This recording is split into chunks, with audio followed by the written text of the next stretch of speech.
Hello, maayong hapon mga maring. Maayong hapon mga maring. Maayong pagmeryenda, maayong pagpangapi, maayong pagkaunog banana Q. Pero mga maring, abi nimo ganina ra kong buntag dinhi oy. Unya karon pa ko naka-vlog kay busy kay ko. Kay daghang kaayo ko og ibuhat dinhi mga maring dinhi sa dalog. Ug karon na ami gibuhat dinhi busy ang mga tawo kay na among buhat.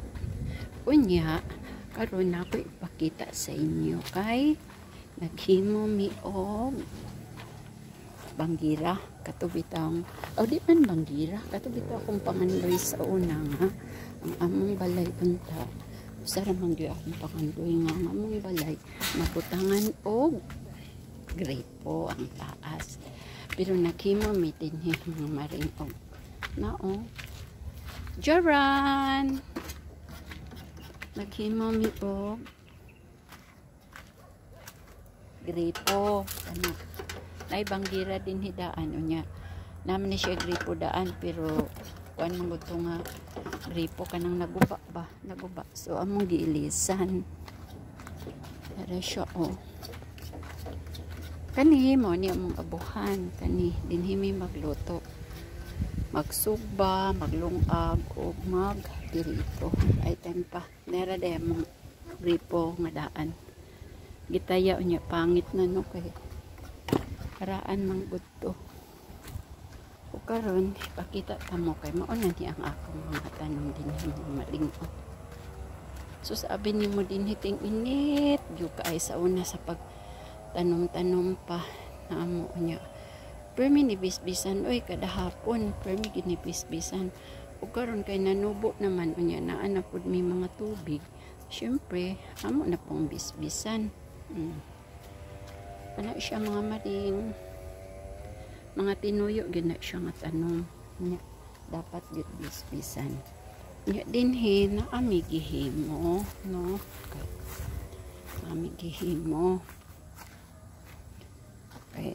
Among plano nga butangan ni namo dinhi og gamay lang nga CR gamay nga CR kay lisod man pud og way CR no sige lang kag dagadagan lugar no CR nya kini mga maring mao ni siya among dirty kitchen look at that gihimo pa dirty kitchen or clean kitchen mao ni siya among sink kana itauray pa na siya nanay na taod nga faucet no natuman na gyud akong pangandoy sa una nga ang gripo musaka sa mga taas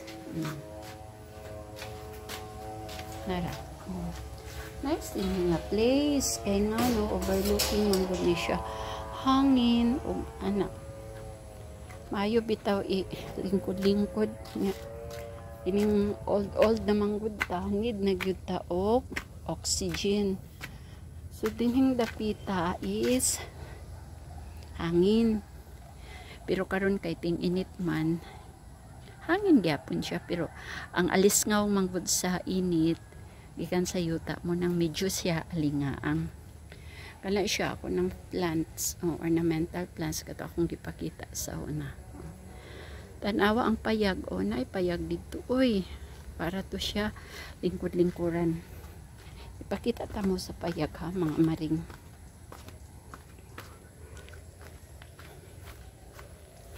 narana siya ang payag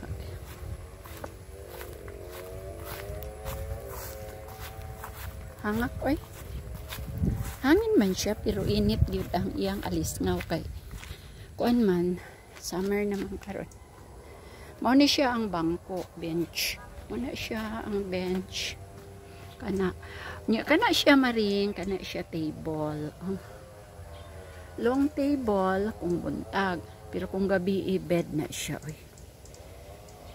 bed na siya ingana lang na siya ka ang gamit niya in the morning table in the evening is bed ana lang na siya mga maring takan pa din ako mga tanong pero hinay lagi ang tubo kay need man gyud siya nga bisbisan kana siya need siya bisbisan unya. Dili po ko permi makaanhi lagi mo na makanang. Oh, pero hinuon naman dito ang kanang balay, kanang payag na aman diha nagpuyo diha nga amang tao. Siya magbisbis every morning kay siya nag-eskwela man na siya karon. Diya na siya nagpuyo sa payag. Wala siya mga ornamental kana. Nice din nga place ay sa bukid. Maghigda-higda, magpabugnaw. Fresh ang air. Murag dili ka masupukit sa abog, sa aso. Pero dito makita tong mga mga balay dito sa Dalok, makita na isyo. Na mga farm diha, na mga basakan, na sagingan. May kamutihan, may maisan. Anak lang na siya mga maring. O lang na akong update karon mga maring ha. Update lang. Inoon, ganina ra kong buntag. Pero karon pa ko naka-vlog. Kay busy kay ko. Itabang sa kupanday dito mga maring. Ug anak lang mga maring. Maing hapon. Bye.